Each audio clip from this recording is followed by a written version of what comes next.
الرحمن الرحيم وكذا يصلي قائدا إذا عجز عن الركوع. دا مریض د موز مسائل ذکر کېدل. اوس کې یو سړی رکوع او سجدې نه لکه کمزوری دی، رکوع او سجده نشي ادا کولی. رکوع او سجده دی په اشارې سره کوي او قیام دی کولی شي، صرف رکوع او سجده نشي کولی. بیا هم د دغه رکوع او د قیام چې دی دغه قیام ساقط شي، ځکه چې په ولاړه باندې خو د اشارې کولی نشي، په ناسته باندې به لمونځ کوي او رکوع او سجده به دی په اشارې باندې کوي. وکذا یصلي قاعدا، دغه رنګ لمونځ به کوي ناست سړی اذا عجز عن الرکوع، کله چې دی عاجز وي د رکوع کولو نه، والسجود او د سجدو کولو نه، او عن احدهما یا یو د دې دواړو نه، لکه رکوع یا سجده، دا یو نشي کولی او یو کولی شي. رکوع کولی شي، سجده نشي کولی، یا سجده کولی شي، رکوع نشي کولی. ويؤدي الركوع والسجود بالإيماء، ادا کوي به رکوع او سجده په اشارې سره.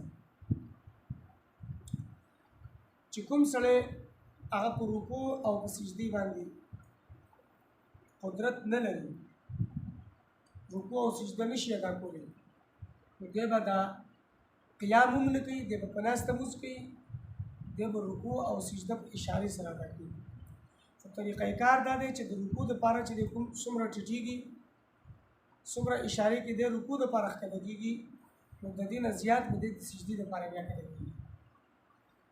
داسې نه ده چې دی خپل دا د رکوع او د سجدې اشاره برابر کوي، یا رکوع له لږ ښکته کېږي، سجدې له د هغې نه هم لږ ښکته کېږي، داسې به نه کوي. رکوع له چې څومره ښکته کېږي د دې نه زیات به دی سجدې له ښکته کېږي.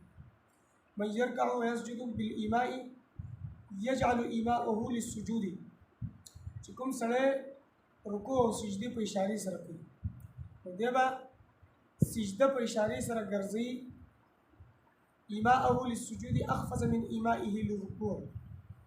د سجدې هغه اشاره چې ده دا زیاته ښکته کېدله د رکوع د اشارې په نسبت. ان لم یجعل ایماءه للسجود، که چېرته د ده د سجدې دا اشاره چې ده اخفض من ایمائه، ان لم یجعل، که چېرته دا د